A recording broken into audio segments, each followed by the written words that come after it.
Tonight, after more than 60 years, a family may be closer to bringing home their lost loved one.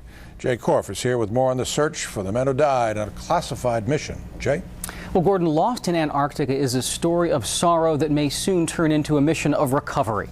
In 1946, a Navy plane went down 7,500 miles from here on the coast of Antarctica. 3 victims remain buried under the wreckage 100 to 150 feet below the ice.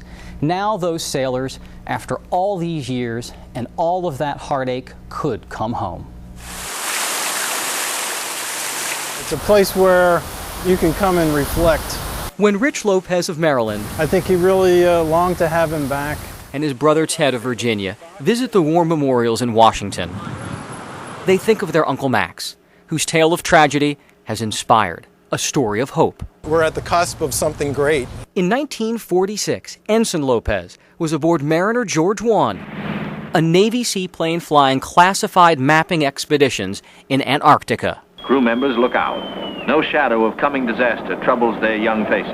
This archival footage documents the horror to follow. Mariner George I is down with men. No radio signals coming through. The plane crashed during a storm. And a message on the wing. Lopez, Henderson, Williams, dead. To this day, the bodies of Max Lopez and 2 comrades remain entombed under 100 to 150 feet of ice.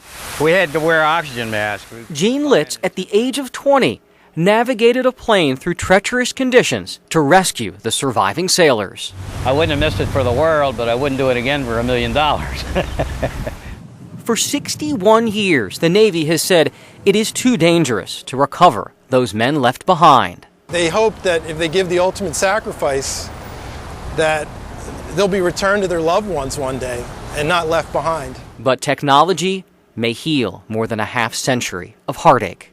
We can do this because it's been done before. Lou Sapienza should know. Back in 1992, his deep glacier penetration team pulled this P-38 out from under 268 feet of ice in Greenland.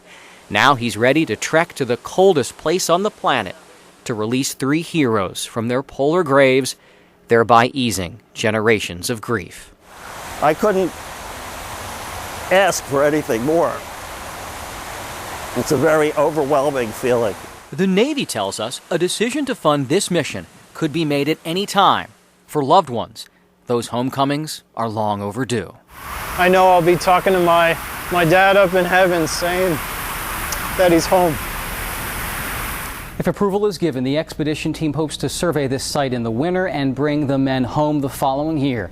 A Navy spokesperson tells us this decision is so difficult because it could set a precedent on the recovery of the remains of sailors around the world. Reporting live for ABC 7 News, I'm Jay Korf. All right, Jay, what a story. Thank you so much. Moving